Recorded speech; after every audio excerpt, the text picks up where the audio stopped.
Hi friends, ముందుగా study బ్రహ్మ YouTube ఛానల్కు స్వాగతం. ఫ్రెండ్స్, ఈరోజటి వీడియోలో బౌద్ధ మతానికి సంబంధించి నేను ప్రాక్టీస్ చేసినటువంటి నోట్స్ని మీకు అందివ్వడం జరుగుతుంది. ఈ వీడియో చూడండి. ఇంతకుముందు జైన మతానికి సంబంధించి నేను ప్రాక్టీస్ చేసినటువంటి పేపర్లని ఫొటోస్ తీసి స్కానర్లో ఫొటోస్ తీసి వీడియో రూపంలో ఎక్స్ప్లెనేషన్ చేయడం జరిగింది. దాన్ని మరియు ఇదొక వీడియోను చూడండి. మీకు ఇవి అర్థమవుతుంది అని అనుకుంటున్నాను.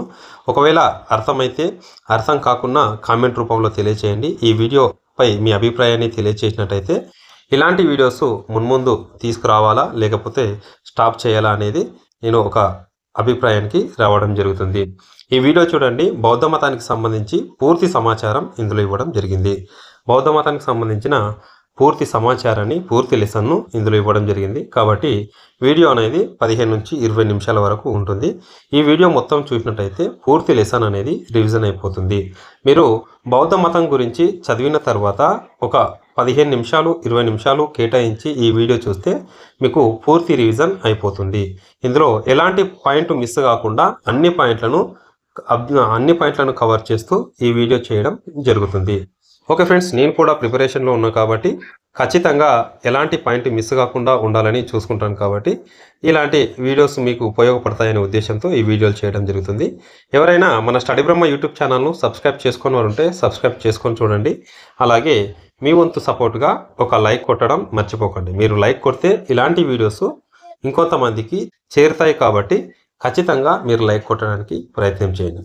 అలాగే ఫ్రెండ్స్, ఈ వీడియోల యొక్క పీడిఎఫ్లు కూడా కావాలనుకుంటే మీరు స్టడీ బ్రహ్మ యాప్ని డౌన్లోడ్ చేసుకోండి. అందులో ఈ పీడిఎఫ్లను ఫ్రీగా అందివ్వడం జరుగుతుంది. అందులో నుంచి మీరు డౌన్లోడ్ చేసుకొని చదువుకునే ఆప్షన్ కూడా ఇవ్వడం జరిగింది. ఓకే, ఇప్పుడు లేట్ చేయకుండా వీడియోలోకి వెళ్దాం. ఈ రోజటి వీడియోలో బౌద్ధ మతానికి సంబంధించి బౌద్ధ మతం గురించి చూస్తున్నాం. ఈ బౌద్ధ మతంలో ఎలాంటి టాపిక్స్ ఉన్నాయంటే ఏమేంటి అంశాల గురించి నేర్చుకుంటాం అనేది ఇటువైపు ఒక 11 అంశాల గురించి రాసుకోవడం జరిగింది. వాటి గురించి ఇప్పుడు చూద్దాం. బౌద్ధ మతంలో బుద్ధుని యొక్క జీవిత విశేషాల గురించి నేర్చుకోవడం జరుగుతుంది. అలాగే జీవిత ఘట్టాలు, పంచ కళ్యాణాల గురించి నేర్చుకుంటాం. బుద్ధ సిద్ధాంతాల గురించి, బుద్ధుడి యొక్క సిద్ధాంతాల గురించి, అలాగే బౌద్ధ సంఘ గురించి, అలాగే బౌద్ధ సంగీతుల గురించి నేర్చుకుంటాం.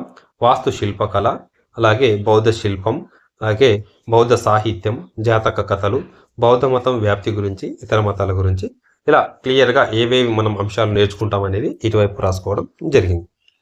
నెక్స్ట్, ఇప్పుడు ఒక్కొక్క దాని గురించి క్లియర్గా చూద్దాం. బౌద్ధ మతం అనేది ప్రజాదరణ ఎలా పొందింది అనేది ఇక్కడ ఇవ్వడం జరిగింది. చూడండి, ప్రజల భాషలో ప్రచారం చేయడం జరిగింది కాబట్టి ఇది ఎక్కువ ప్రజాదరణ పొందిందని చెప్పవచ్చు. యాగాది క్లిష్టమైన మత విధానం లేకుండుట అంటే జైన మతాన్ని గమనించినప్పుడు యాగాదాలు క్లిష్టమైన మత విధానం అనుసరించారు వాళ్ళు. కాబట్టి అది ఎక్కువ ప్రాచుర్యంలోకి రాలేదు, ప్రజాదరణ పొందలేదు. ఈ బౌద్ధ మతంలో యాగాదాలు క్లిష్ట మత విధానం అనేది లేకుండుట వల్ల ఇది ఎక్కువ ప్రజాదరణ పొందిందని చెప్పవచ్చు. అలాగే వర్ణ వ్యవస్థ లేకుండుట, జైన మతంలో చూస్తే వర్ణ వ్యవస్థ ఉంటుంది, ఇందులో వర్ణ వ్యవస్థ ఉండదు కాబట్టి ప్రజాదరణ పొందింది. అలాగే రాజపోషణను పొందుట, రాజుల యొక్క ఆదరణ కూడా దీనికి ఉందని మనం చెప్పవచ్చు బౌద్ధ మతానికి. ఇది దీనికి సంబంధించి. నెక్స్ట్, బుద్ధుడి యొక్క జీవిత విశేషాల గురించి ఇప్పుడు క్లియర్గా చూద్దాం. బుద్ధుని యొక్క అసలు పేరు సిద్ధార్థుడు. ఇతని యొక్క గోత్రం గౌతమ అనే గోత్రం. తెగ శక్య తెగ. రాజ్యం చూస్తే కపిలవాస్తు రాజ్యం. ఈయన జననం 563 BC లుంబిని వనంలో సాల్ వృక్షం కింద ఈయన జన్మించడం జరిగింది. మరణం చూస్తే 483 BCలో కూషీ నగరంలో మరణించడం జరిగింది. ఈయన తల్లి పేరు మాయాదేవి, తండ్రి శుద్ధోదనుడు అని గుర్తుంచుకోవాలి. పెంచి పోషించిన తల్లి గౌతమి ప్రజాపతిగా మనం గుర్తుంచుకోవాలి. నెక్స్ట్, ఇతని యొక్క సోదరుడు దేవాదత్తుడు, ఇతని భార్య యశోధర, కుమారుడు రాహులుడు, కూతురు చూస్తే ప్రియాంక. ఈయన రథసారథి చూస్తే చెన్నడు. ఇష్టమైన గుర్రం పేరు కంటక. ఇవి మనం ముఖ్యంగా గుర్తుంచుకోవాలి ఫ్రెండ్స్. ఇవి మోస్ట్ ఇంపార్టెంట్ కాబట్టి వీటిని ఎక్కువ గుర్తుంచుకోవాలి. ఈయన యొక్క మొదటి గురువుల గురించి చూస్తే అలర కామ అని అనడం జరుగుతుంది, అలర కలామ. అలాగే ఉద్దాక రామపుత్త. అలాగే బాల్యం నాటి గురువులు చూస్తే సర్వమిత్ర, భరద్వాజ అనే ఇద్దరు బాల్య గురువులు. ఈయన ఇల్లు విడిచిపెట్టి వెళ్ళినప్పుడు 29 సంవత్సరాల వయసులో ఉన్నప్పుడు ఇల్లు విడిచిపెట్టి వెళ్ళడం జరిగింది. ఈయన జ్ఞానం గురించి చూసినట్లయితే 35 సంవత్సరాల వయసులో ఉన్నప్పుడు బుద్ధగాయ అనే గ్రామంలో ఈయనకు జ్ఞానోదయం కలిగింది. రావి వృక్షం కింద జ్ఞానం కలిగిందని, ఆ సమయంలో ఈయనకు 35 సంవత్సరాలు ఉందని మనం గుర్తుంచుకోవాలి. నెక్స్ట్, ఈయన ధ్యానం చేసినటువంటి కాలం చూస్తే 49 రోజుల పాటు రావి వృక్షం కింద ధ్యానం చేయడం జరిగింది. మొదటి బోధనా స్థలం చూస్తే, జ్ఞానం పొందిన తర్వాత మొదటి బోధనా స్థలం సారనాథ్లోని జింకలవనంలో మొదటి బోధన జరిగింది. ఈయన యొక్క మొదటి శిష్యుడు ఆనందుడు. ఈయన యొక్క ఉపన్యాసాల స్థలం, అధిక ఉపన్యాసాలు అనేది శ్రావస్తి అనే ప్రాంతంలో అధిక ఉపన్యాసాలు ఈయన ఇవ్వడం జరిగింది. ఇది బుద్ధుని జీవిత విశేషాలకు సంబంధించిన సమాచారం. నెక్స్ట్, పంచ కళ్యాణాల గురించి ఇప్పుడు చూస్తాం. పంచ కళ్యాణాలలో 5 ఉంటాయి. పంచ అంటేనే మనకు అర్థమవుతుంది. పంచ కళ్యాణాలు 5 ఉంటాయి. అందులో జననం, మొదటిది జననం, రెండవది మహాభినిష్క్రమణ, మూడవది జ్ఞానం, నాలుగవది ధర్మచక్ర పరివర్తన, ఐదవది చూస్తే మహాపరినిర్వాణ. ఇలా 5 ఉంటాయి. పంచ కళ్యాణాలు 5 ఉంటాయి. వాటిని ఒక్కొక్క దాని గురించి క్లియర్గా చూద్దాం. జననం గురించి చూస్తే దీనిని కమలం పువ్వుతో సూచించడం జరుగుతుంది. ఈయన జన్మించినప్పుడు ఆశితుడు అనే హిమాలయ యోగి ఈయన జన్మించినప్పుడు ఆయనని సందర్శించడం జరిగింది. నెక్స్ట్, మహాభినిష్క్రమణ గురించి చూసినట్లయితే ఈయన యొక్క రథసారథి చెన్నడు రథాన్ని నడిపిస్తూ ఉండగా ఈయన 4 విషయాలను చూడడం జరిగింది. వాటి గురించి చూస్తే, ఒకటి ముసలివాడు, రెండవది రోగి లేదా కుష్ఠరోగి, మూడవది శవం, నాలుగవది సన్యాసి. ఈ 4 విషయాలు ఆయన చూడడం జరిగింది. చూసి ఇంటి నుంచి మహాభినిష్క్రమణ చేయడం జరిగింది. ఈయన 29 సంవత్సరాల వయసు ఉన్నప్పుడే ఇంటి నుంచి మహాభినిష్క్రమణ కావడం జరిగింది. ఈ మహాభినిష్క్రమణను గుర్రంతో పోల్చడం జరుగుతుంది, గుర్రంతో సూచిస్తారు. నెక్స్ట్, జ్ఞానోదయం, మూడవది జ్ఞానోదయం. దీనికి సంబంధించి చూసినట్లయితే ఇది రావి వృక్షం కింద జ్ఞానోదయం కలిగింది. ఆ సమయంలో 49 రోజుల పాటు ఈయన ధ్యానం చేశాడని మనం గుర్తుంచుకోవాలి. 35 సంవత్సరాల వయసులో ఉన్నప్పుడు ఈయనకు జ్ఞానోదయం కలిగింది. ఈయన ధ్యానం చేస్తున్న సమయంలో భంగపరిచినటువంటి రాక్షసుడు మరా అనే రాక్షసుడు ఈయన ధ్యానాన్ని భంగపరచడానికి ప్రయత్నం చేసిందని మనం గుర్తుంచుకోవాలి. నెక్స్ట్, జ్ఞానం తర్వాత కొన్ని పేర్లు మార్పు చెందడం జరిగింది. వాటి గురించి చూస్తే, సిద్ధార్థుడు అని ఈయన పేరు బుద్ధుడుగా మార్పు చెందింది. ఊరువేల అనే ప్రాంతం పేరు బోధుగాయగా మారడం జరిగింది. అలాగే రావి చెట్టు బోధి వృక్షంగా మారడం జరిగింది. ఈ మారిన పేర్లను కూడా ఇటువైపు పాత పేర్లు, ఇటువైపు మారినటువంటి పేర్లను ఇచ్చి జతపరచమనే ఓరియంటేషన్లో క్వశ్చన్స్ వచ్చే అవకాశం ఉంటుంది. వీటిని 1కి 2 సార్లు వీటిని చూసుకోవాలి ఫ్రెండ్స్. అలాగే ధర్మచక్ర పరివర్తన గురించి, 4వ అంశమైనటువంటి ధర్మచక్ర పరివర్తన గురించి చూస్తే, ఈయన మొట్టమొదటిసారిగా జింకలవనంలో బోధన చేయడం జరిగింది. ఈయన మొదటిసారిగా 5 మంది వ్యక్తులకు బోధించాడని మనకు తెలుస్తుంది. ఈయన యొక్క బోధనని 8 పుల్లాలు గల చక్రంతో సూచించడం జరుగుతుంది. అవి అష్టాంగ మార్గాలు. 8 పుల్లాలు అనేవి అష్టాంగ మార్గాలు. ఈయన యొక్క ధర్మచక్ర పరివర్తనకు గుర్తుగా గురు పూర్ణిమ అనే పండుగను జరుపుకోవడం జరుగుతుంది జింకలవనంలో. అలాగే ఈ 5 మంది గురించి, 5 మంది వ్యక్తుల గురించి ఇక్కడ ఇవ్వడం జరిగింది, ఎవరెవరికి బోధన చేశాడనేది. 5 మంది వ్యక్తుల గురించి చూస్తే, కొండన్న, తిప్ప, బోధియ, అస్సాగి, మహానామ ఈ 5 మంది వ్యక్తులకు మొదటిసారిగా బోధించడం జరిగింది. నెక్స్ట్, 5వ అంశమైనటువంటి మహాపరినిర్వాహణ గురించి చూసినట్లయితే, పావపురిలో ఈయన మరణించడం జరిగింది. ఈయన సుండ అనే కమ్మరిపుత్త అనే వ్యక్తి యొక్క ఇంటిలో ఆతిథ్యం స్వీకరించి, ఆ ఆతిథ్యంలో ఉన్నటువంటి పంది మాంసం, బియ్యం రొట్టెలు తిని అస్వస్థతకు గురి కావడం జరిగింది. ఈయన పావపురిలో మరణించడం జరిగింది. ఈయన యొక్క మరణాన్ని స్తూపంతో సూచిస్తారు. ఇది మనం గుర్తుంచుకోవాలి. ఇది దీనికి సంబంధించి. నెక్స్ట్, కంటిన్యూషన్లో మనం చూసినట్లయితే పంచ కళ్యాణముల గురించి వేటిని సూచిస్తారనేది ఒకవైపు ఇటువైపు రాసుకోవడం జరిగింది. వీటిని గమనించండి ఫ్రెండ్స్. ఇటువైపు పంచ కళ్యాణాలు, ఇటువైపు చిహ్నాలు ఇలా ఇచ్చి జతపరచమనే ఓరియంటేషన్లో కూడా క్వశ్చన్స్ వచ్చే అవకాశం ఉంది. ఆల్రెడీ వచ్చాయి. లాస్ట్ టైం చూసినటువంటి క్వశ్చన్ పేపర్లను మీరు గమనించినట్లయితే ఇటువైపు పంచ కళ్యాణాలను ఇస్తుండ్రు, ఇటువైపు చిహ్నాలను ఇచ్చి జతపరిచమైన ఓరియంటేషన్లో లాస్ట్ టైం జరిగినటువంటి క్వశ్చన్ పేపర్లో కూడా ఇవ్వడం జరిగింది, మీరు గమనించవచ్చు. ఈ పంచ కళ్యాణాల గురించి చెక్కిన స్తూపం చూస్తే అమరావతి స్తూపంలో చెక్కడం జరిగింది. పంచ కళ్యాణాల్లో పుట్టుకను కమలం పువ్వుతో సూచించడం జరుగుతుంది. మహాభి నిష్కమను గుర్రంతో సూచిస్తారు. ఈయనకు జరిగినటువంటి సంబోధి అంటే జ్ఞానోదయంను రావి చెట్టుతో సూచించడం జరుగుతుంది. అలాగే ధర్మచక్ర పరివర్తనను 8 పుల్లాలు గల చక్రంతో సూచిస్తారు. అలాగే మహాపరినిర్వాహణ అనే దానిని మహాపరినిర్వాహణ అయిన మరణాన్ని స్తూపంతో సూచించడం జరుగుతుంది. ఇది పంచ కళ్యాణాలకు సంబంధించి సూచించే చిహ్నాలు. నెక్స్ట్ బౌద్ధ మతం యొక్క లక్షణాల గురించి ఇప్పుడు చూద్దాం. బౌద్ధ మతం యొక్క లక్షణాలు: నాస్తికవాదంను నమ్మడం జరిగింది.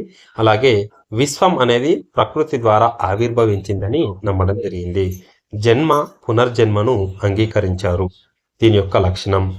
అలాగే స్వర్గం అనేది నరకం అనేది లేదు అనేది ఇందులో ఉన్నటువంటి ఒక లక్షణం. అలాగే యజ్ఞయాగాదులకు వ్యతిరేకం, ఇది మనం గుర్తుంచుకోవాలి. ముఖ్యంగా ఇందులో లక్షణాలలో కొన్ని ఇచ్చి ఇందులో తప్పుగా ఉన్నది ఏది అని అడిగే అవకాశం ఉంటుంది. యజ్ఞయాగాదులు కూడా వ్యతిరేకం అని అనకుండా యజ్ఞయాగాదులు కూడా నిర్వహించేవారు అని ఇచ్చేసి జతపరచమైన ఓరియంటేషన్లో తప్పుగా ఉన్నది ఏది ఇందులో గుర్తించండి అనే ఓరియంటేషన్లో వచ్చే అవకాశం ఉంటుంది. కాబట్టి ఏవేవి ఉన్నాయి లక్షణాలు అనేది మనం ఎక్కువ గుర్తుంచుకోవాలి. ఇందులో యజ్ఞయాగాదాలు వ్యతిరేకమని మనం నమ్మడం జరిగింది, ఇందులో సూచించడం జరిగింది. అలాగే అనాత్మ గురించి ఇందులో చెప్పలేదు. ఇది బౌద్ధ మత లక్షణాలకు సంబంధించి. నెక్స్ట్ బుద్ధుని యొక్క సిద్ధాంతాల గురించి ఇప్పుడు చూద్దాం. బుద్ధుని యొక్క సిద్ధాంతాల గురించి చూస్తే ఇందులో 4 సిద్ధాంతాలు ఉంటాయి. ఇవి ఆర్య సత్యాలు, చత్వాని ఆర్య సత్యాలు, అష్టాంగ మార్గాలు, ప్రత్యుత్త సముపాద, అలాగే మధ్య మార్గం అనేవి 4 సిద్ధాంతాలు ఉంటాయి. ఆ 4 సిద్ధాంతాల గురించి ఒక్కొక్క దాని గురించి క్లియర్గా చూద్దాం. ఇక్కడ చూసినట్టయితే ఆర్య సత్యాలు అనేవి ఇవి బౌద్ధానికి మూలం అని చెప్పవచ్చు.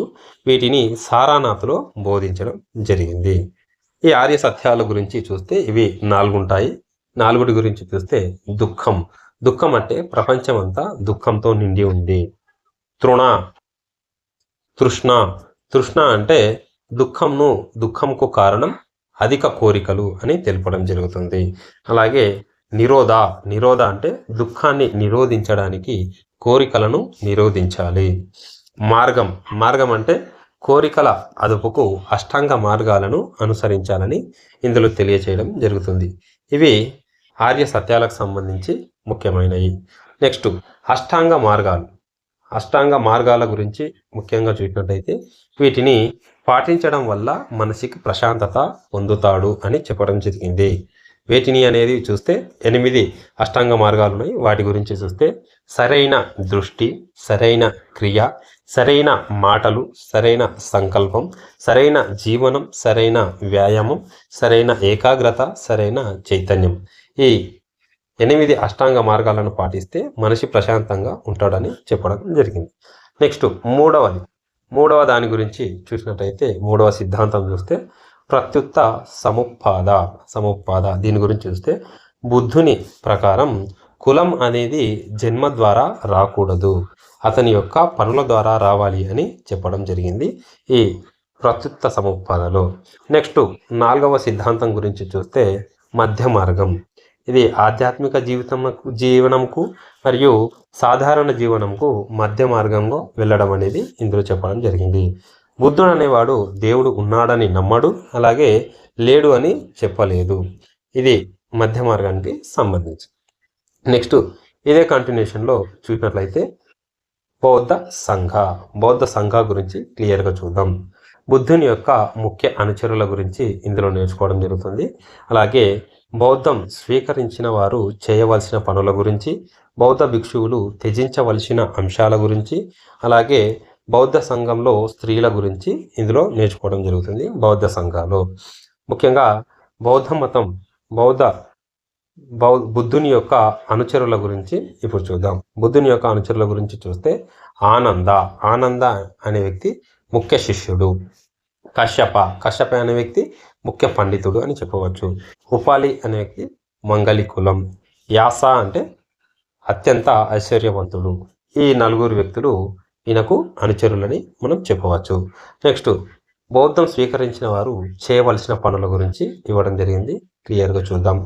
15 సంవత్సరాల వయసులో ఇంటి నుంచి బయటికి వెళ్ళినప్పుడు, బౌద్ధ మతం గురించి బయటికి వెళ్ళినప్పుడు తల్లి లేదా తండ్రుల యొక్క అనుమతి కంపల్సరీ పొందాలి.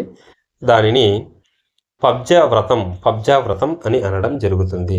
ఏది? ఇంటి నుంచి బయటికి వెళ్ళే 15 సంవత్సరాల వయసులో ఉన్నప్పుడు బౌద్ధ మతం కోసం బయటికి వెళ్ళడాన్ని పబ్జా వ్రతం అని అనడం జరుగుతుంది. వీరు పాటించవలసిన అంశాల గురించి చూస్తే, కాషాయపు రంగు గల దుస్తులను ధరించాలి. ఖచ్చితంగా వీరు కేశఖండన చేసుకోవాలి. భిక్షువుల వద్ద ఉన్నటువంటి వస్తువుల గురించి చూస్తే, కాషాయపు వస్తువులు ధరించాలి. సూది, దారం, భిక్ష పాత్ర అనేవి ఖచ్చితంగా వీరి దగ్గర ఉండాలి. అలాగే ధర్మం, శరణం, గచ్చామి అనేది స్మరించాలి. ఇది బౌద్ధం స్వీకరించేవారు చేయవలసిన అంశాలు. నెక్స్ట్, బౌద్ధ భిక్షువులు త్యజించవలసిన అంశాల గురించి చూసినట్లయితే, వీరు దొంగతనం చేయరాదు, శృంగారంలో పాల్గొనరాదు, అలాగే అబద్ధం చెప్పకూడదు, మత్తు పదార్థాలు ముట్టకూడదు, అలాగే మధ్యాహ్నం తర్వాత భోజనం చేయరాదు, అలాగే ఆహ్లాద కార్యక్రమాలకు దూరంగా ఉండాలి, ఆభరణాలను ధరించకూడదు. ఈ పాయింట్లు అనేవి బౌద్ధ భిక్షువులు త్యజించవలసిన అంశాలు.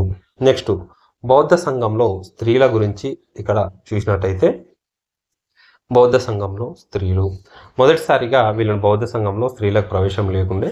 అయితే గౌతమి మరియు ఆనందుని యొక్క గట్టి ప్రయత్నం వల్ల ఇందులో స్త్రీలకు కూడా స్థానం కల్పించడం జరిగింది. మహిళ బౌద్ధ సన్యాసులను భిక్షాని లేదా భిక్కుని అని అనడం జరుగుతుంది. సంసారంలో ఉండి బౌద్ధ మతాన్ని ఆచరించిన స్త్రీలను ఉపాసిక అని అనడం జరుగుతుంది. ఇది మనం గుర్తుంచుకోవాలి ఫ్రెండ్స్. సాధారణంగా పెళ్లి కాకుండా మహిళ బౌద్ధ సన్యాసులనేమో భిక్షని, భిక్కుని అని అనడం జరుగుతుంది. సంసారంలో ఉండి బౌద్ధ మతాన్ని స్వీకరించినటువంటి స్త్రీలను ఉపాసిక అని అనడం జరుగుతుంది. ఈ బౌద్ధ మతాన్ని ఆచరించేవారు గర్భం ఉంటే వారు అనర్హులు. అలాగే పిల్లలు గల స్త్రీలు కూడా అనర్హులని చెప్పడం జరిగింది. అలాగే వీరి యొక్క భర్త కానీ తండ్రి కానీ అనుమతి కంపల్సరీ ఉండాలని ఇందులో చెప్పడం జరిగింది. ఇది బౌద్ధ సంఘంలో ఉన్నటువంటి స్త్రీలకు సంబంధించి. నెక్స్ట్, బౌద్ధం స్వీకరించిన ప్రత్యేక వ్యక్తుల గురించి ఇక్కడ చూస్తాం. ప్రత్యేక వ్యక్తుల గురించి క్లియర్గా చూసినట్టయితే, ఆమ్రపాలి. ఇక్కడ చూడండి, ఆమ్రపాలి అనే వ్యక్తి వేశ్య వృత్తిని వదిలివేసి బౌద్ధం స్వీకరించడం జరిగింది. అంగుళిమాల, ఈమె గజ దొంగతనంని వదిలిపెట్టి బౌద్ధ మతాన్ని స్వీకరించడం జరిగింది. అలాగే ప్రజాపతి అంటే మొదటి స్త్రీ సన్యాసి. అలాగే విశాఖ ఈమె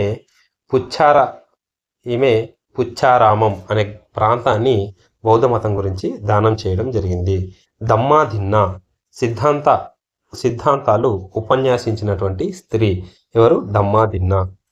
అనంత పిండిక ఈమె కూడా ఒక వేష వృత్తిని వదిలి బౌద్ధ మతాన్ని స్వీకరించడం జరిగింది. సుప్రబుద్ధ అనేది కుష్టు వ్యాధి గల ఒక వ్యక్తి. అలాగే సుమంగులుడు హీన కులం వాడు, తక్కువ కులం వాడు. యశోధర బుద్ధుని యొక్క భార్య. నంద అంటే గౌతమి కుమార్తె. ఖేమ అంటే బిందుసారుని యొక్క భార్య. వీరు బౌద్ధ మతాన్ని స్వీకరించినటువంటి ముఖ్యమైన వ్యక్తులు. అలాగే బౌద్ధ మతంలోని బౌద్ధ సంఘాల గురించి క్లియర్గా చూద్దాం. బౌద్ధ సంఘాలలో 4 బౌద్ధ సంఘీయులు జరిగినాయని మనకు తెలుసు కదా. ఈ 4 బౌద్ధ సంగీతుల గురించి చూసినట్టయితే, మొదటిది బౌద్ధ సంగీతి, 2వ బౌద్ధ సంగీతి, 3వ బౌద్ధ సంగీతి, 4వ బౌద్ధ సంగీతి. ఇలా 4 బౌద్ధ సంగీతులు జరిగాయి. ఈ 4 బౌద్ధ సంగీతుల గురించి ఒక్కొక్క దాని గురించి క్లియర్గా చూద్దాం. వీటిపై కూడా చాలాసార్లు క్వశ్చన్స్ రావడం జరిగింది. ఇటువైపు జరిగినటువంటి బౌద్ధ సంగీతులను ఇచ్చి, ఇటువైపు జరిగిన ప్రదేశాలను ఇచ్చి జతపరచమంటారు, లేదా ఆ కాలం నాటి రాజులను ఇచ్చన్న జతపరచమనే ఓరియంటేషన్లో ఈ టైప్ ఆఫ్ క్వశ్చన్స్ వస్తున్నాయి. వీటిని ఎక్కువ గుర్తుంచుకోవాలి. ఇక్కడ మొదటి బౌద్ధ సంగీతి గురించి ఇప్పుడు చూస్తున్నాం. అది రాజగృహం అనే ప్రాంతంలో మొదటి బౌద్ధ సంగీతి జరిగింది. ఆ సమయంలో అజాతశత్రువు అనే వ్యక్తి రాజుగా ఉన్నారు. ఇది 483 BCలో నిర్వహించడం జరిగింది. అధ్యక్షత వహించినది మహాకశ్యపుడు అనే వ్యక్తి అధ్యక్షత వహించారు. బుద్ధుని బోధనలను గ్రంథ రూపంలో మార్చడానికి ఈ మొదటి బౌద్ధ సంగీతి నిర్వహించడం జరిగింది. ఈ సమయంలో ఆనందుడు అనే వ్యక్తి సుత్తపీఠిక, ఉపాధి అనే వ్యక్తి వినయపీఠిక అనే 2 గ్రంథాలను ఇందులో సంకలనం చేయడం జరిగింది, రాయడం జరిగింది. నెక్స్ట్ రెండవ బౌద్ధ సంగీతి గురించి చూస్తే ఇది వైశాలి అనే ప్రాంతంలో జరిగింది. ఆ కాలంలో అశోకుడు అనే రాజు కాలంలో రెండవ బౌద్ధ సంగీతి జరిగింది. 383 BCలో నిర్వహించారు. అప్పటి అధ్యక్షుడు సభాకామి అధ్యక్ష బాధ్యత వహించాడు. ఆ సందర్భంలో అవంతి సన్యాసులు అనేవారు పశ్చిమ భారతదేశానికి సంబంధించి, వజ్జీ సన్యాసులు అనేవారు తూర్పు భారతదేశానికి సంబంధించి, వీరి మధ్య ఉన్నటువంటి ఎక్కువ వైరం ఉండేది. వీరి వైరాన్ని తొలగించడానికి రెండవ బౌద్ధ సంగీతిని ఏర్పాటు చేయడం జరిగింది. కానీ ఈ దాని కారణంగానే బౌద్ధ సంగతిలో పెద్ద మొత్తంలో చీలికలు రావడం జరిగింది. 18 శాఖలుగా బౌద్ధ మతం అనేది చీలిపోయిందని ఇందులో భాగంగా మనం చెప్పవచ్చు. నెక్స్ట్ మూడవ బౌద్ధ సంగీతి అనేది పాటలీపుత్రం నగరంలో నిర్వహించారు అప్పటి రాజు అశోకుడు. ఇది 220 BCలో నిర్వహించడం జరిగింది. అప్పటి అధ్యక్షుడు మొగలిపుత్త తిస్సా. ఈ సమయంలో అభిధమ్మ పీఠిక అనే గ్రంథాన్ని మొగలిపుత్త తిస్సా రాయడం జరిగింది. అలాగే బౌద్ధ ప్రచారం కొరకు మహామాత్రాలు అనేవి ఏర్పాటు చేయడం జరిగింది. ఇది బౌద్ధ సంగీతికి సంబంధించిన ముఖ్యమైన సమాచారం. నెక్స్ట్ ఇప్పుడు 4వ బౌద్ధ సంగీతికి సంబంధించి చూస్తే ఇది కుందలవనం అనే ప్రాంతంలో నిర్వహించారు. అప్పుడు రాజు కనిష్కుడు. ఇది 1వ శతాబ్దంలో నిర్వహించారు 4వ బౌద్ధ సంగీతి. అప్పటి అధ్యక్షుడు చూస్తే వసుమిత్రుడు, ఉపాధ్యక్షుడు యశ్వఘోషుడు. ఫ్రెండ్స్, ఇలా ముఖ్యంగా మనం గుర్తుంచుకోవాల్సింది 4వ బౌద్ధ సంగీతికి మాత్రమే ఉపాధ్యక్షుడు ఉంటాడు. మిగతా బౌద్ధ సంగీతులకు అధ్యక్షుడు మాత్రమే ఉంటారు. ఇది ముఖ్యంగా గుర్తుంచుకోవాలి. ఇందులో ఉపాధ్యక్షుని పేరు ఎక్కువ గుర్తుంచుకోవాలి, అశ్వఘోషుడు. నెక్స్ట్ ఈ బౌద్ధ మత శాఖలు 18 శాఖలుగా విడిపోయారని చెప్పడం జరిగింది కదా. అయితే వీరి మధ్య సయోధ్య కుదిరించి 2 ప్రధాన శాఖలుగా మార్చడం జరిగింది. అది హీనయానం, మహాయానం అనే 2 ప్రధాన శాఖలుగా మార్పు చెందించడం జరిగింది. ఈ సందర్భంలోనే వసుమిత్రుడు అనే వ్యక్తి మహావిభాస శాస్త్ర గ్రంథం అనేది రాయడం జరిగింది. ఇది 4వ బౌద్ధ సంగీతికి సంబంధించి. ఇది ముఖ్యంగా ఈ 4 బౌద్ధ సంగీతి. నెక్స్ట్ అదే కంటిన్యూషన్లో చూసినట్టయితే బౌద్ధ మత శాఖలు మరియు దేశాలు, వీరి యొక్క ప్రచారం చేసినటువంటి ఏ దేశాలలో ఎక్కువగా ఏ శాఖలు వ్యాపించాయి, ప్రచారం జరిగాయి అనేవి ఇక్కడ ఇవ్వడం జరిగింది. అంటే ఇటువైపు బౌద్ధ మత శాఖలు ఇచ్చి ఇటువైపు దేశాలు ఇచ్చి జతపరచమైన ఓరియంటేషన్లో ఇవ్వచ్చు అనే ఉద్దేశంతో ఇలా రాసుకోవడం జరిగింది. వాటిని కూడా మీరు గమనించండి. ఇటువైపు బౌద్ధ మత శాఖలు, దేశాలు. స్థూవిరవాదులు అనే శాఖ శ్రీలంక, బర్మా ఈ 2 ప్రాంతాలలో ప్రచారం చేయడం జరిగింది, అక్కడ వ్యాపించింది. హీనయానం అనే శాఖ వియత్నాం, కంబోడియా, థాయిలాండ్, ఇండోనేషియా ఈ ప్రాంతాలలో ప్రచారం చేశారు, అక్కడ వ్యాపించింది. అలాగే మహాయానం అనేది చైనా, జపాన్, కొరియా, మంగోలియా ఈ ప్రాంతాల్లో వ్యాపించడం జరిగింది.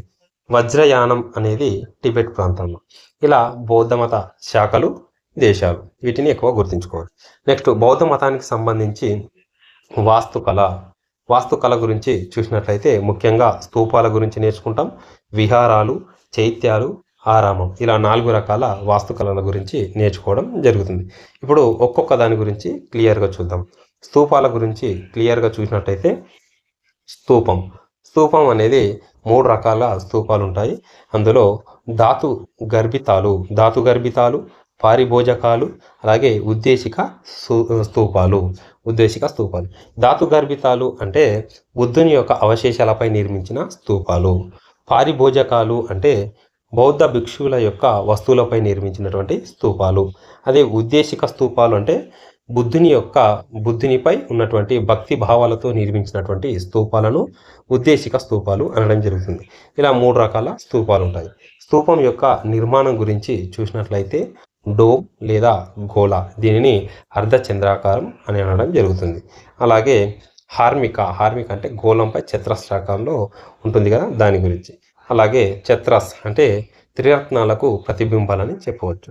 అలాగే రైలింగ్స్ అంటే చుట్టూ ఉన్నటువంటి గోడను రైలింగ్స్ అనడం జరుగుతుంది. తోరణాలు అంటే 4 వైపులు ఉన్నటువంటి ద్వారాలు తలుపులు లేదా ద్వారాలు, డోర్లు అని చెప్పవచ్చు.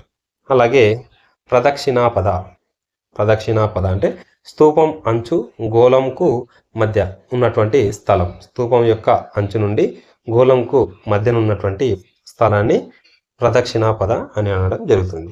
ఇది స్తూపానికి సంబంధించి. ఇది అతిపెద్ద స్తూపం, భారతదేశంలోనే అతిపెద్ద స్తూపం అమరావతి స్తూపంగా మనం ఇందులో ముఖ్యంగా గుర్తుంచుకోవాలి. నెక్స్ట్ ఇది స్తూపానికి సంబంధించి. నెక్స్ట్ విహారం గురించి చూద్దాం. విహారాల గురించి చూస్తే విశ్రాంత విహారాలు అనేవి బౌద్ధుల యొక్క విశ్రాంత మందిరాలని మనం గుర్తుంచుకోవాలి. ఇవి చతురస్రాకారంలో నిర్మించడం జరుగుతుంది. వీటిలో ఈ చతురస్రాకారంలో నిర్మించినటువంటి విహారాల్లో మధ్యలో మధ్యశాల అని ఉంటుంది. ఈ మధ్యశాలలో 15 రోజులకు ఒకసారి మధ్యశాలలో ఉపోషద అనే సమావేశాలు నిర్వహిస్తారు. 15 రోజులకు ఒకసారి నిర్వహిస్తారు. వీటిని ఇచ్చి కన్ఫ్యూజన్ లేపే అవకాశం ఉంటుంది ఫ్రెండ్స్. 15 రోజులకు ఒకసారి కదా, దీన్ని 18 లేదా 20 రోజులకు ఒకసారి ఉపోషద సమావేశాలు నిర్వహిస్తారు అని ఇచ్చేసి ఇందులో జతపరచం అది తప్పుగా ఉన్నది లేదా రైట్గా ఉన్నది ఏది అని ఈ టైప్ ఆఫ్ కొన్ని స్టేట్మెంట్లు ఇచ్చి తప్పుగా ఉన్నది లేదా సరిగా ఉన్నది ఏది అని అడిగే ఓరియంటేషన్లో క్వశ్చన్స్ వచ్చే అవకాశం ఉంటుంది. వీటిని ఎక్కువగా గుర్తుంచుకోవాలి. నెక్స్ట్ చైత్యం గురించి చూద్దాం. చైత్యం అనేది ప్రార్థన మందిరాలు, బౌద్ధుల యొక్క ప్రార్థన మందిరాలను చైత్యం అనడం జరుగుతుంది. ఇవి దీర్ఘచతురాకారంలో నిర్మించబడి ఉంటాయి. ఇది ఏపీలో ఆంధ్రప్రదేశ్లో ప్రాచీన చైత్యం అనేది గుంటుపల్లిలో ఉంది. చైత్యంను పూజించే వారిని ఏమంటారు? చైత్యకవాదులు అని అనడం జరుగుతుంది. చైత్యాన్ని పూజించేవారు చైత్యకవాదులు. ఇది చైత్యానికి సంబంధించి. నెక్స్ట్ చివరిగా ఆరామం అనేది స్తూపం, విహారం, చైత్యం, విద్యాలయం ఇవన్నీ ఒకే చోట ఉంటే ఆరామం అని అనడం జరుగుతుంది. ఏపీలో కడపలో నందలూరు ఆరామం అనేది ఉందండి. ఇది ముఖ్యంగా మనం గుర్తుంచుకోవాలి. నెక్స్ట్ బౌద్ధ మతం యొక్క సాహిత్యం గురించి మనం చూసినట్టయితే బౌద్ధ మత సాహిత్యం ఇందులో త్రిపీఠకాలు, హీనయాన గ్రంథాల గురించి ముఖ్యంగా చూడడం జరుగుతుంది. త్రిపీఠకాలలో ముఖ్యంగా మనం గమనించినట్టయితే సుత్త పీఠక అనేది ఆనందుడు రాయడం జరిగింది. వినయ పీఠక అనేది ఉపాలి, అలాగే అభిధమ్మ పీఠకను మొగలిపుత్త తీస రాయడం జరిగింది. ఈ సుత్త పీఠికలో 5 భాగాలు ఉంటాయి. 5 భాగాల గురించి చూస్తే దిఘానికాయ అనేది దిఘానికాయ, అంగుత్తార నికాయ, అలాగే మజ్జీమ నికాయ, అలాగే కుద్దక నికాయ, అలాగే సంయుక్త నికాయ, ఇలా 5 భాగాలు సుత్త పీఠికలో ఉండడం జరిగింది. నెక్స్ట్ హీనయాన గ్రంథాల గురించి చూసినట్టయితే మలింద పన్హ అనే గ్రంథం, అలాగే దివ్యవదన అనే గ్రంథం, శ్రీలంక ప్రాంతం యొక్క గ్రంథాలు, ఇలా హీనయాన గ్రంథాల గురించి. నెక్స్ట్ అదే కంటిన్యూషన్లో మరికొన్ని విషయాలు చూసినట్లయితే లాస్ట్ చివరికి రావడం జరిగింది. జాతక కథల గురించి చూసినట్టయితే 547 జాతక కథలు ఉన్నాయండి. వీటి గురించి బౌద్ధ మతం గురించి తెలియచేసేవి. అలాగే ఇందులో ఆచార్య నాగార్జునుడి గురించి, బుద్ధఘోషుడి గురించి నేర్చుకోవడం జరుగుతుంది. ఆచార్య నాగార్జునుడి గురించి చూస్తే ఈయన 4 గ్రంథాలు రాయడం జరిగింది. అందులో లలిత విస్తారు అనే గ్రంథం బుద్ధుని యొక్క చరిత, జీవిత విశేషాల గురించి తెలియచేస్తుంది. అలాగే కారంద వ్యూహ అనే గ్రంథం అనేది బోధిసత్వాల గురించి తెలియచేస్తుంది. అలాగే సుభావతి వ్యూహ అనేది బౌద్ధ మత స్వర్గానికి అధిపతి అని తెలియజేయడం జరుగుతుంది. అలాగే సుధర్మ పుండరీక అనే గ్రంథం అనేది బౌద్ధ తత్వం గురించి తెలియచేయడం జరుగుతుంది. ఇవి 4 గ్రంథాలు ఆచార్య నాగార్జునికి సంబంధించి. నెక్స్ట్ బుద్ధఘోషునికి సంబంధించి కొన్ని వ్యాఖ్యానాలు చేయడం జరిగింది త్రిపీఠకాలకు సంబంధించి. వాటి గురించి చూస్తే వినయ పీఠకకు సంబంధించి సామంత ప్రసాదిక, అభిధమ్మ పీఠికకు సంబంధించి కథావత్తు ప్రకరణ ఇలాంటి వ్యాఖ్యానాలు చేశారు. సుత్త పీఠికకు సంబంధించి 5 నికాయాలు ఉంటాయి కదా, ఆ 5 నికాయాలపై రాసినటువంటి వ్యాఖ్యానాల గురించి ఇప్పుడు చూద్దాం. వీటిని కూడా గుర్తుంచుకోవాలి ఫ్రెండ్స్. ఇటువైపు నికాయాలు ఇచ్చేసి ఇటువైపు చేసినటువంటి బుద్ధఘోషుడు చేసినటువంటి వ్యాఖ్యానాలు ఇచ్చి జతపరచమని ఓరియంటేషన్లో వచ్చే అవకాశం కూడా ఉండే ఉంటుంది. వీటిని గుర్తుంచుకోవాలి. వీటిలో చూసినట్టయితే దిఘానికాయను ఏమని వ్యాఖ్యానించడం జరిగింది? సుమంగళి విలాసిని అని వ్యాఖ్యానించారు. అలాగే మజ్జిమ నికాయ పాపంచ సుధామి. అంగుత్తర నికాయని మనోరథ పురాణి. అలాగే సంయుక్త నికాయను శారద పకాసిని అని వ్యాఖ్యానించడం జరిగింది. అలాగే బుద్ధక నికాయను పరమార్థ జ్యోతిక అని వ్యాఖ్యానించడం జరిగింది బుద్ధఘోషుడు. ఇలా బుద్ధఘోషునికి సంబంధించి నెక్స్ట్ బౌద్ధ మతం యొక్క వ్యాప్తి గురించి చూద్దాం. లాస్ట్ చిట్ట పేపర్ అండి ఇది. బౌద్ధ మతం యొక్క వ్యాప్తి గురించి చూసినట్లయితే భారతదేశంలో బౌద్ధ మత వ్యాప్తి గురించి చూస్తే బింబిసారుడు మొట్టమొదటిగా బౌద్ధ మతాన్ని స్వీకరించినటువంటి రాజు. అలాగే కాల అశోకుడు బౌద్ధ మత వ్యాప్తి చెందించడం జరిగింది. మౌర్య అశోకుడు భారతదేశం యొక్క ఎల్లాలు దాటి బౌద్ధ మతం భారతదేశం యొక్క ఎల్లాలు దాటి బయటికి వెళ్ళడానికి తోడ్పాటు చేయడం జరిగింది. అలాగే కుమారగుప్తుడు నలంద విశ్వవిద్యాలయాన్ని నిర్మించాడు. హర్షుడు అనే వ్యక్తి కనోజులో బౌద్ధ మత సమావేశాలు నిర్వహించడం జరిగింది. అలాగే ధర్మపాలుడు అనే వ్యక్తి విక్రమశీల విశ్వవిద్యాలయాన్ని బెంగాల్లో నిర్మించడం జరిగింది. ఇది స్వదేశానికి భారతదేశానికి సంబంధించిన వ్యాప్తి గురించి. విదేశాల యొక్క వ్యాప్తి గురించి చూస్తే కుమారజీవ అనే వ్యక్తి చైనాలో వ్యాప్తి చెందించడం జరిగింది. కశ్యప మతాంగ అనే వ్యక్తి చైనా మరియు చైనాలో మహాయానం గురించి. అలాగే వసుబంధు అనే వ్యక్తి నేపాల్లో. అతిశది పరాంక అనే వ్యక్తి టిబెట్ ప్రాంతంలో. శ్రీజ్ఞాన అనే వ్యక్తి ఇండోనేషియా ప్రాంతంలో. కనిష్కుడు మధ్య ఆసియా ప్రాంతంలో. అలాగే శుంగమిత్ర లేదా మహేంద్ర అనే వ్యక్తులు శ్రీలంక ప్రాంతంలో వ్యాపించడం జరిగింది. ఇది బౌద్ధ మతానికి సంబంధించిన వ్యాప్తి గురించి. నెక్స్ట్ బౌద్ధ మతం క్షీణించడానికి కారణాల గురించి చూస్తే హిందూ మతం ఆధిక్యత వల్ల క్షీణించిందని చెప్పవచ్చు, ఇదొక కారణం. అలాగే గౌడ శశంకుడు బోధి వృక్షాన్ని నరికించడం జరిగింది, ఇదొక కారణంగా చెప్పవచ్చు. అలాగే ఆదిశంకర యొక్క అద్వైత సిద్ధాంతం ప్రభావం వల్ల ఇది క్షీణించిందని చెప్పవచ్చు. దీని ప్రభావం వల్ల క్షీణించింది కాబట్టి ఆదిశంకర వల్ల క్షీణించింది కాబట్టి ప్రచ్ఛన్న బుద్ధ అని ఆదిశంకరాచార్యుని పిలవడం జరిగింది. అలాగే బక్తియార్ ఖిల్జీ నలంద విశ్వవిద్యాలయాన్ని ధ్వంసం చేయడం అనేది కూడా ఒక కారణంగా చెప్పవచ్చు. ఇది బౌద్ధ క్షీణతకు కారణాలు. ఇలా బౌద్ధ మతానికి సంబంధించి ముఖ్యమైన సమాచారం. బౌద్ధ మతం అనేది పూర్తి లెసన్ ఇందులో 30 నిమిషాలలో పూర్తి లెసన్ను మీకు అందివ్వడం జరిగింది. ఇది చాలా పెద్ద లెసన్ ఫ్రెండ్స్. ఇందులో ఎలాంటి పాయింట్స్ కవర్ అయ్యాయి అనేది మీరు పూర్తిగా ఈ వీడియో చూస్తే మీకే అర్థమవుతుంది. ఈ వీడియో మీకు ఎలా ఉపయోగపడుతుందంటే మీకు రివిజన్ టైంలో ఈ వీడియో ఎక్కువగా ఉపయోగపడుతుంది. బౌద్ధ మతం గురించి చదివిన తర్వాత ఈ వీడియో ఒక్కసారి మీరు చదివినట్టయితే ఖచ్చితంగా అన్ని పాయింట్స్ కవర్ అయ్యే విధంగా ఈ వీడియో చేయడం జరిగింది. మీరు ఎక్కువ గుర్తుంచుకునే అవకాశం ఉంటుంది. ఓకే ఫ్రెండ్స్, ఇలాంటి వీడియోల కోసం ఖచ్చితంగా మన స్టడీ బ్రహ్మ యూట్యూబ్ ఛానల్ సబ్స్క్రైబ్ చేసుకోండి. ఈ వీడియోపై మీ అభిప్రాయాన్ని తెలియచేయండి. ఒకవేళ ఈ వీడియో లాంటి వీడియోలు మున్ముందు చేయాలి ప్రతి లెసన్పై అంటే మీరు తెలియచేసే కామెంటుపై ఆధారపడి ఉంటుంది. ఎలాంటి కామెంట్స్ పెట్టకుండా ఎలాంటి ఇన్ఫర్మేషన్ ఇవ్వకుండా ఉంటే మాకు కూడా అర్థం కాదు. కాబట్టి ఖచ్చితంగా మీరు కామెంట్ రూపంలో మీ యొక్క అభిప్రాయం తెలియచేయండి. దాన్ని బట్టి డిసైడ్ అయ్యి ఇలాంటి వీడియోస్ చేయాలా లేదా చేయకూడదా అని ఒక నిర్ణయంకు రావడం జరుగుతుంది. ఓకే ఫ్రెండ్స్, మన స్టడీ బ్రహ్మ యూట్యూబ్ ఛానల్ను సబ్స్క్రైబ్ చేసుకోండి. మీకు కాంపిటేటివ్లో ఎంతగానో ఉపయోగపడుతుంది. అలాగే లైక్ కొట్టడం మర్చిపోకండి. నెక్స్ట్ వీడియోలో మళ్ళీ కలుద్దాం. Thank you.